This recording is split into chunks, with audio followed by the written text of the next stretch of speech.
Get ready. Shot. Stand by. Shot. Yeah, baby, I got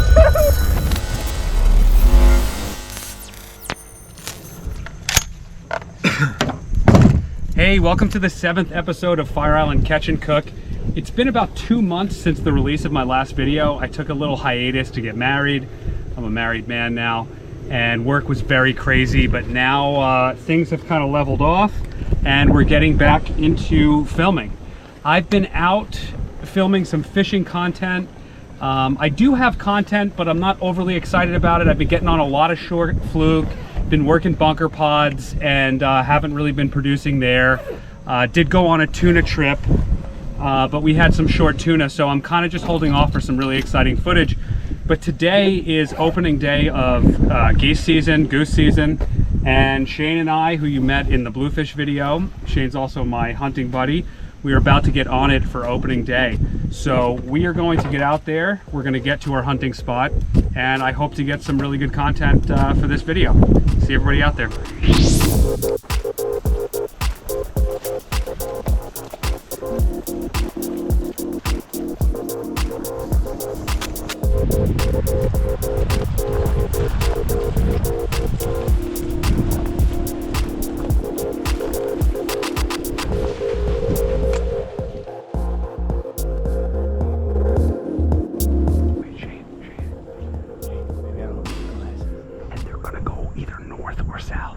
Dude, this A-frame. A-frame.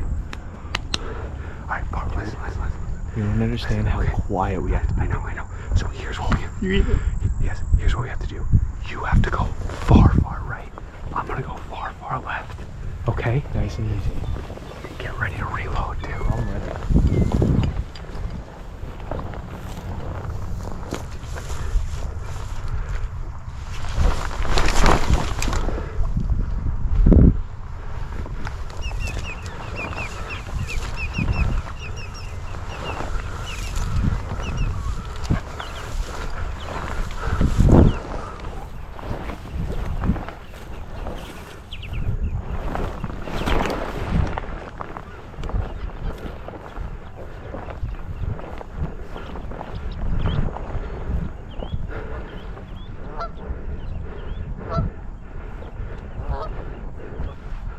Let him fly.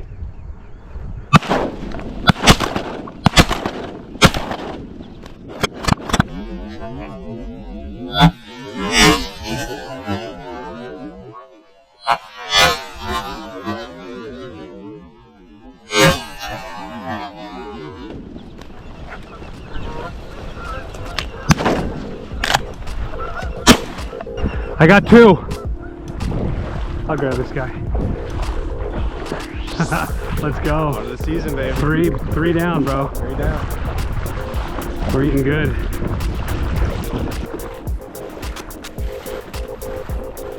Yes.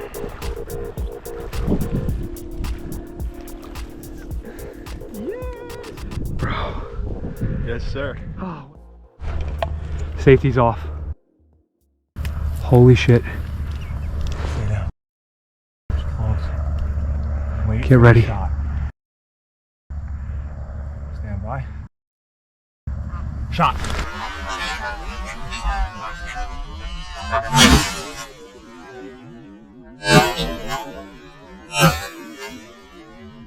Yeah, baby! I got 2! You saw? Nice. Where's the third one? One's over here. Bro! Let's go. We just loaded up. Let's go, baby.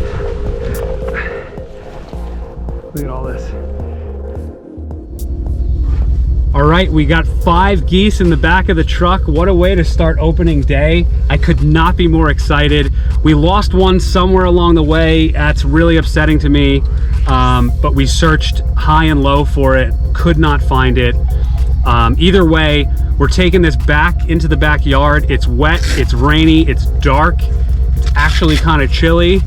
And we're gonna try to get these breasted as soon as possible so the meat is fresh, we can get it right into the fridge.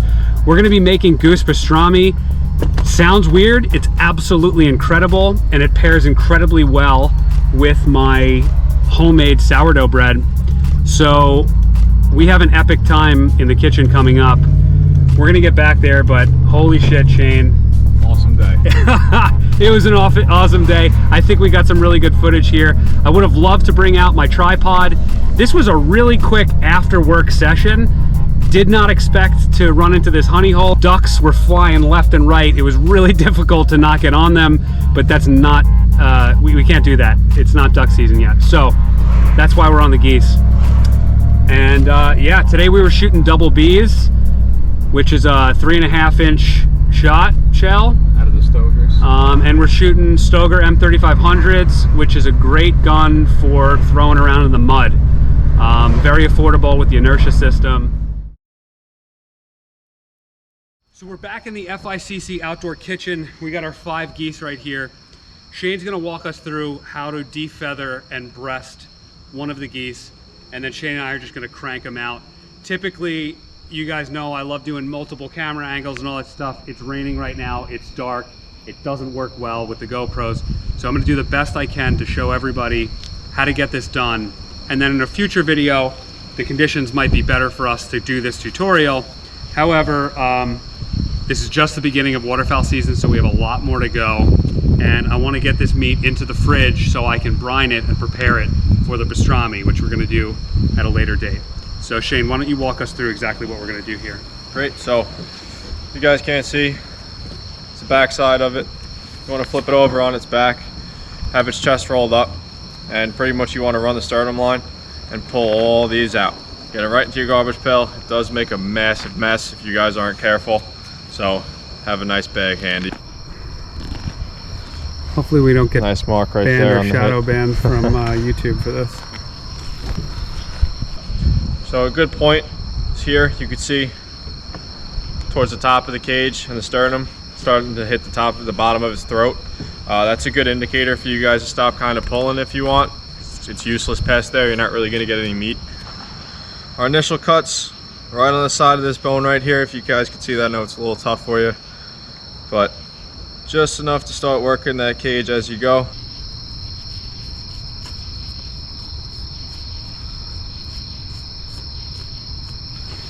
If anybody's having an issue with getting this skin off, it usually peels right off, but once you leave it in the fridge for a little bit or the freezer, it usually peels off a little bit easier because it starts separating from the meat itself. So that's just a little trick to possibly aid you with getting this off. It's a nice big breast. It's only one off the 5.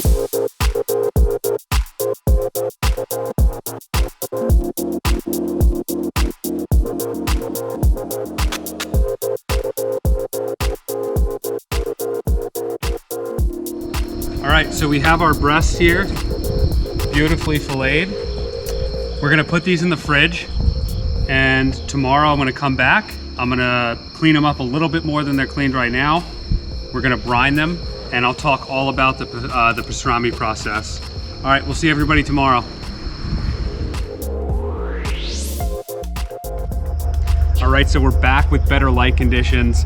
GoPros work much, much better in the day. I briefly cleaned these breasts, so pretty much just washed them down in the sink, took off any residual feathers. Shane and I did a very good job of not hitting breast meat while we took these geese out. There was one that I had to remove a couple of BBs in there, but for the most part, this looks really, really good. So our whole process here is I'm going to brine them for about 3 days, and that's the step that we're gonna do right now. After they're brined, we're gonna rinse them out. We're then going to let them sit for about 24 hours. Then we're going to put a rub on them, and we're gonna smoke them for anywhere from 1 to 3 hours. I first saw this recipe in Steve Rinella's Meat Eater cookbook. Big shout out to Steve Rinella. If anyone hasn't noticed, he's a big inspiration for me and this whole channel. So that was the original recipe that I tried out last year, and then pretty much just tweak things here and there based on how I like to either smoke meat or my flavor profile that I'm trying to put in there. So this is a little bit different than that. So let's get right into it. I'm going to use about 50 grams of kosher salt, and we have about 5.5 pounds of breast meat here. So you want roughly 10 grams per pound in kosher salt. So that's where we're going with that. 6.25 grams of Morton's Instacure. And this is what really is going to help convert this into pastrami. So that's curing salt. 6 teaspoons of thyme, 2 packed cups of brown sugar, 8 tablespoons of garlic, 1 tablespoon of ground juniper berry, and I actually just put this in the grinder, so it smells delicious. And then 5 tablespoons of black pepper, which I also just freshly ground. See all the ingredients in there. I'm just gonna take my hand and mix this up. All right, now that everything's mixed up, I'm gonna start packing these breasts, and I'm gonna put 2 at a time inside the bowl and just really get a solid coating on here. In order for these to brine properly, I'm gonna vacuum seal them in a bag with the brine, and then we're gonna throw them in the fridge. So gonna do 1 to 2 breasts per bag, throw them in the vacuum sealer.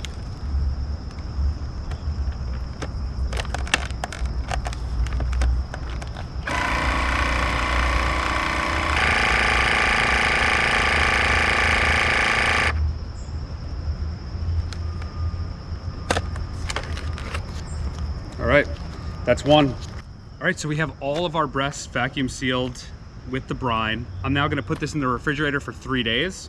So today is Thursday.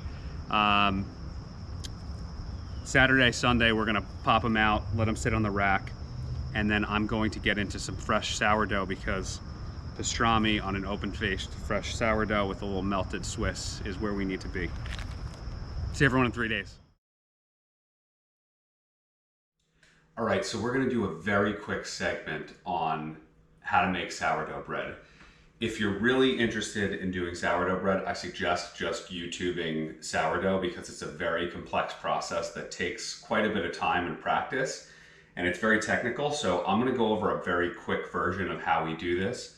It's really a 3-day process, from when we feed the starter dough to when we make our leaven to when we do our autolyse and bulk rise, and then till we actually bake the bread.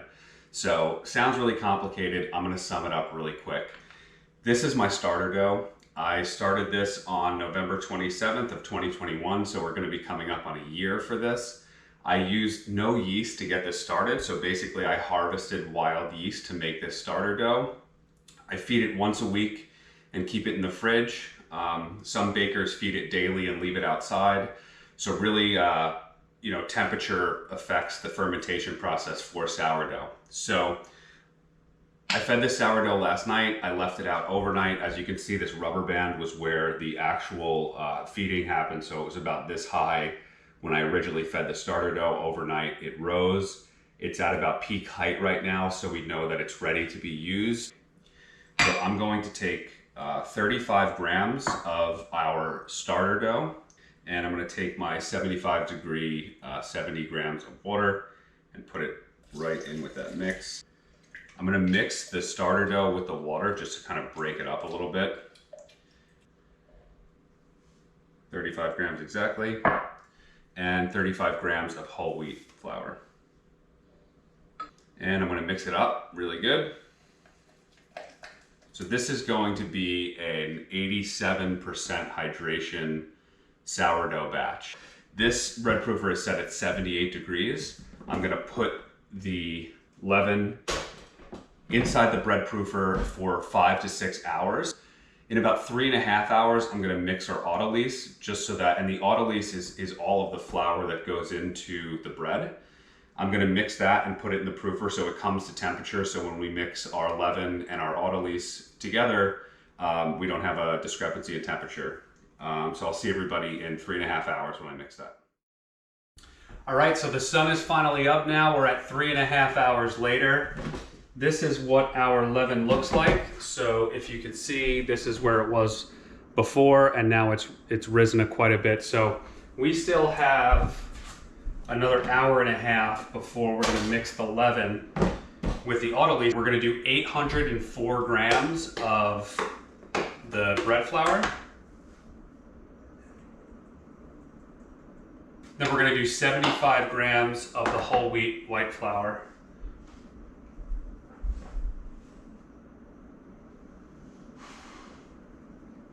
Then I have 740 grams of filtered water that I've heated up to 90 degrees. And I'm just going to check the temperature here. Yep, we're good. I'm gonna mix that into all of the flour. And I have my bread mixer, which looks like this, so it doesn't get all stuck on my hands. And I'm mixing this up, but I don't want to start working the gluten in that. So I'm really just gonna kind of try to just blend together all the flour with the water without stretching it or creating too strong of a gluten bond between all this. All right, so when it's mixed well enough, you can see right here, you know, it's not perfect, but really the point is just to get the water and the flour together. So I'm then gonna cover it up, and I'm gonna put that right into the bread proofer, and they're both gonna sit there for the next hour and a half. So I'll see everybody soon. All right, so we're at our 5-hour mark of the leaven, and it has risen quite a bit. So we are ready to mix our leaven with our autolyse. All right, and I'm pretty much just gonna pour out the leaven on top of the autolyse. And you can see the leaven is a little bit different of a color, and I'm just gonna dimple it in and mix all that in together. Next, what you're gonna do is pour that out onto your work surface. It's gonna be very sticky. This is the high hydration point that we were talking about that's a little bit harder to work with. So we're gonna do what's called the slap and fold method, which is where we're basically gonna build the gluten in the dough and create a bond, make the dough a little bit firmer. And we're gonna go through this a bunch of different times. So we're gonna get the dough together. And again, the first time we do this, here it's gonna be difficult to work with because of the hydration point. So I'm gonna do this for about 3 minutes. You can see everything's kind of mixed together here. I'm gonna cover it back up with the tin foil that we have, and then we're gonna put it back in the proofer for another 25 minutes. Looking pretty good. And I have 20 grams of fine sea salt that I'm gonna sprinkle right over the top of this dough. And then I'm just gonna kind of dimple it down. How's this looking? Good? Good? Dump it out. We're gonna do another slap and fold.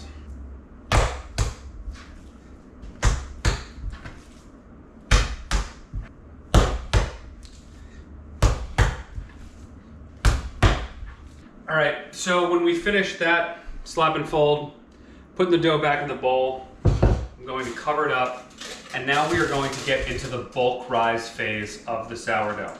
This takes about 4.5 hours, and during that 4.5 hour period, it's going to be in the bread proofer at 78 degrees, and I'm going to perform 6 folds in the dough. And what that does is it strengthens the gluten, makes the dough more firm, and those are going to be spread out. In the first 3 folds are going to be in 15-minute intervals.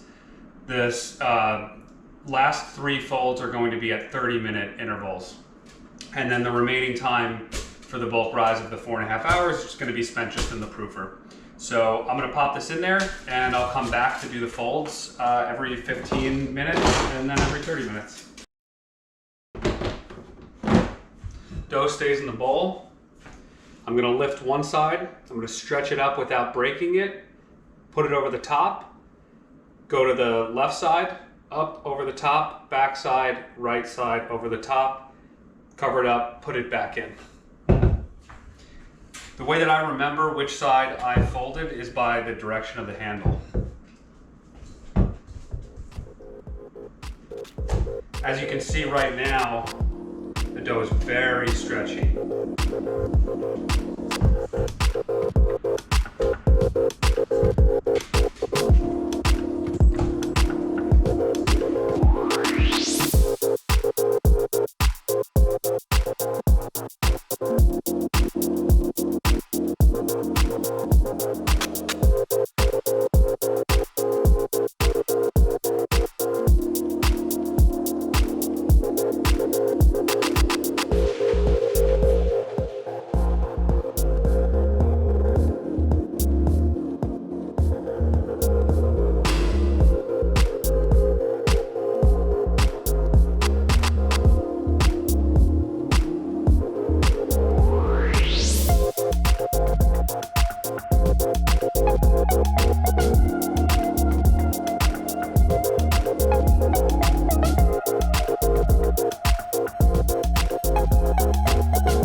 right, so our bulk rise is finally done. Our dough has definitely risen and has a bunch of different air bubbles and stuff on top. All right, after I dump it out, I'm gonna put a little bit of all-purpose flour on the top of the dough, a little bit off to the side where I'm gonna put the other half once I cut it. I'm gonna cut through the dough. Take this half, put that off to the side. I'm going to begin to shape boules, so it's pre-shaping in a circular motion.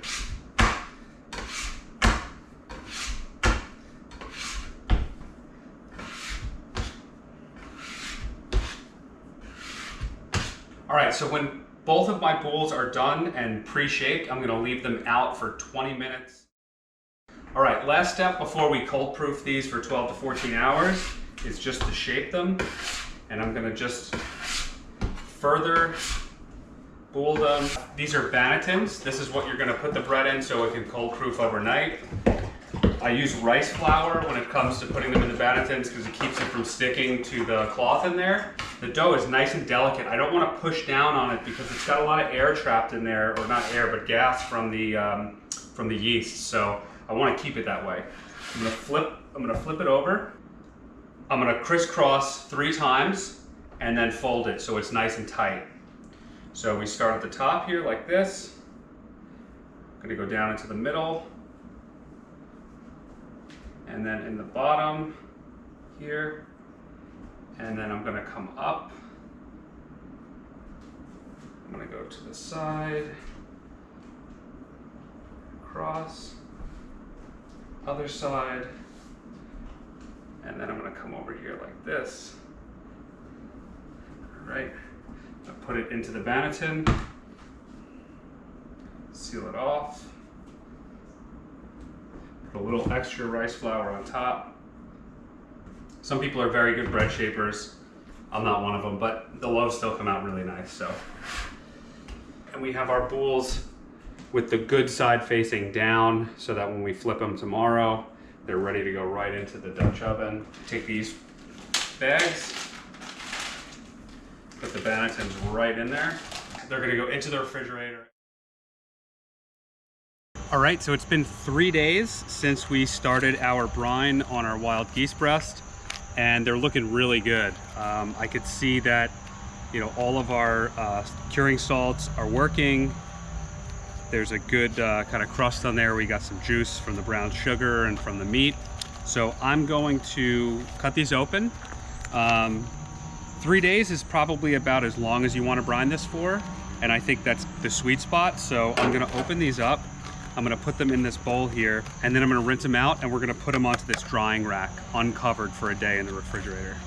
And you can see that there's a little bit of the brine still on there, and that's okay. We just don't want to keep a ton of that curing salt sitting on there. So I'm gonna blot these off with a paper towel. We're gonna pop them in the fridge for another day. So that's gonna be day 4 of these things in process. And then I'm going to put a rub on them, smoke them up, and we're gonna have pastrami.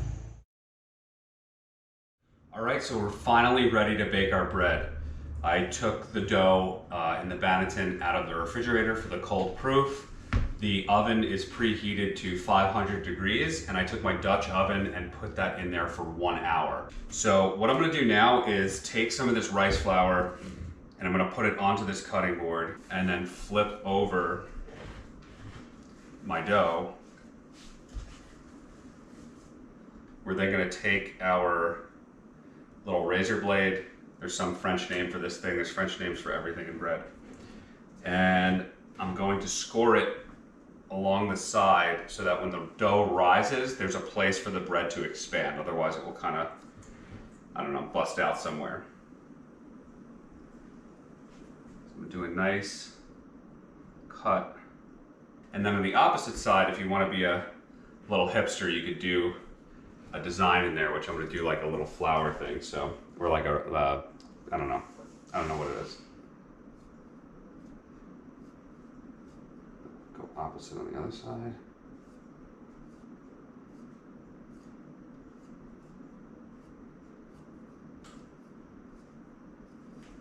All right, there we go. So this thing is screaming hot. I'm gonna spray another, I'm gonna sprinkle another layer of the rice flour in the bottom. Just kind of drop this into the oven. I'm gonna take some water. We're gonna cover it and then pop this in.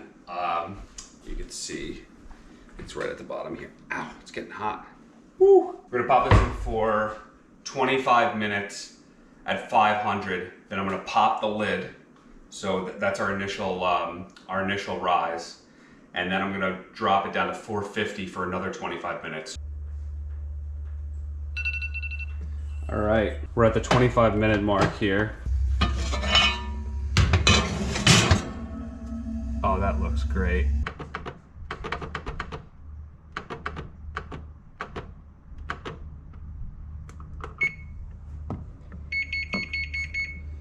And go for another 25 minutes. We're doing good? Yeah, okay. Jack wants to tell you that it smells really good. Check on how we're doing. Oh yeah. So we want that to get nice and golden brown.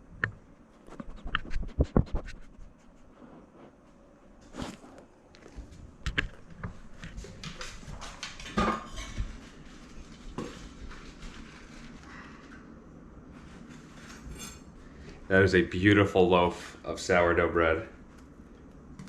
Nice hard shell to it. It's pretty cool that this comes from just yeast, water, and temperature. Completely harvested by wild yeast in the house. That's a little ear that we got there.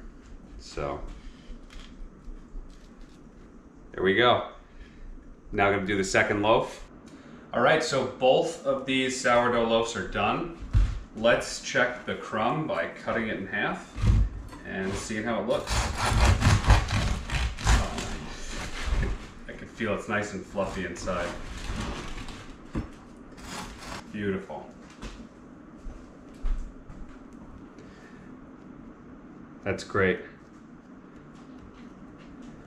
All right, back to the pastrami.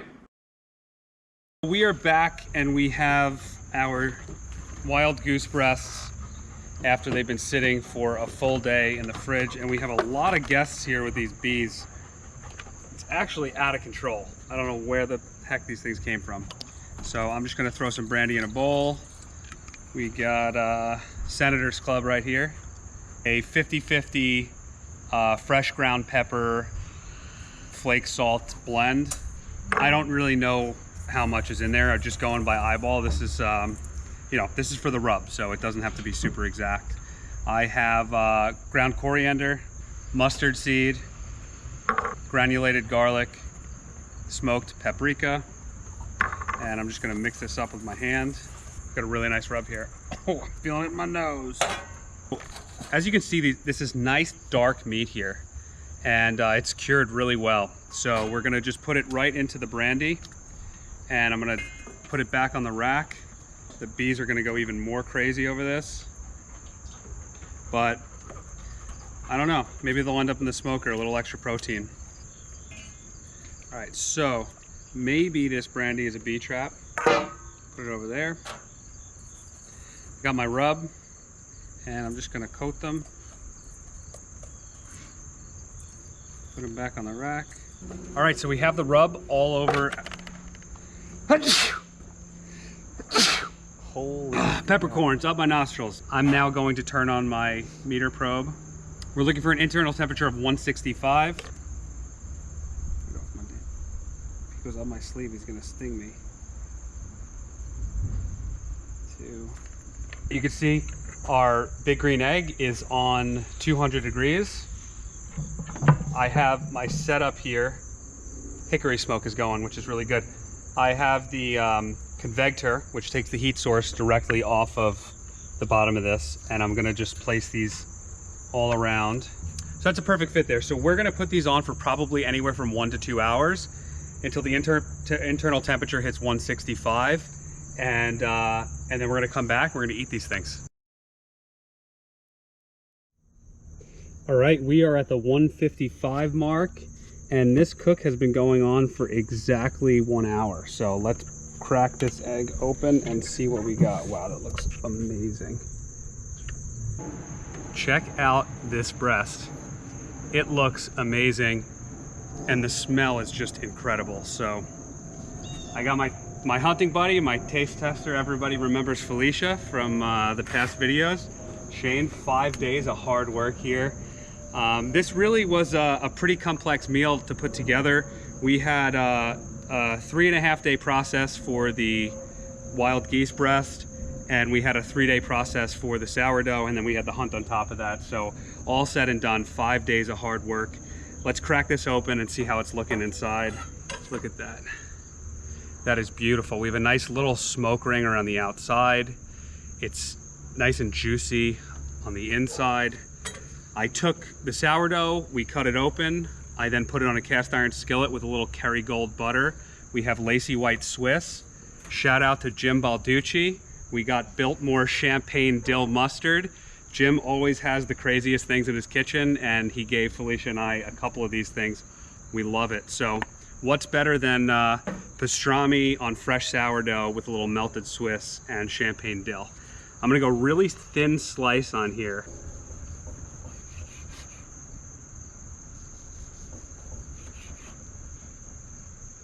So just so everyone can see here, I mean, look at that. Smells great. Still a little on the hot side. Let's cheers. Let's dig right in. Holy shit. Better than last year. Very much better than last year. A couple years ago, I would have told you I'd never eat one of those honkers walking on the side of the road. But this recipe is absolutely incredible. The beauty of this stuff is you can vacuum seal it. You could take it as jerky almost, and you know, you could eat it cold, you could eat it on crackers. Like, who's that guy that from Louisiana? Put it on a cracker, dude. So this is really, really good stuff here. So I'm gonna do some little bites here for everybody. I'm gonna take a little champagne dill, pop it on top. If anyone's been to Copenhagen, this is like schmobble. Shout out to Frederick and Christina out in Copenhagen. I mean, look at that, come on. A little melted Swiss on top. Cheers.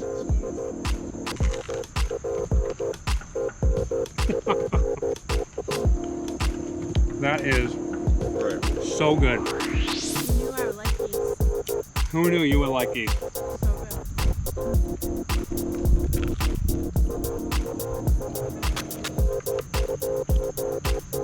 That is ridiculous. I would eat that as a full sandwich. 5.5 pounds of it. All right, well, once again, we're gonna go back to stuffing our faces with this. If you like this video, please remember to like and subscribe for our future content. I'm so happy to be back into filming. We have so much coming up in store for the rest of the season, the rest of this year. Fall run's about to start with fishing. We are definitely getting into the beginning of the waterfowl season. This is only opening goose season, so as soon as we get on the duck, we got a lot in store there. Still doing my hot sauce promotion, so anything you order from the FICC store, free bottle of hot sauce comes with that. So we're gonna get back to this. We'll see everyone on the next episode.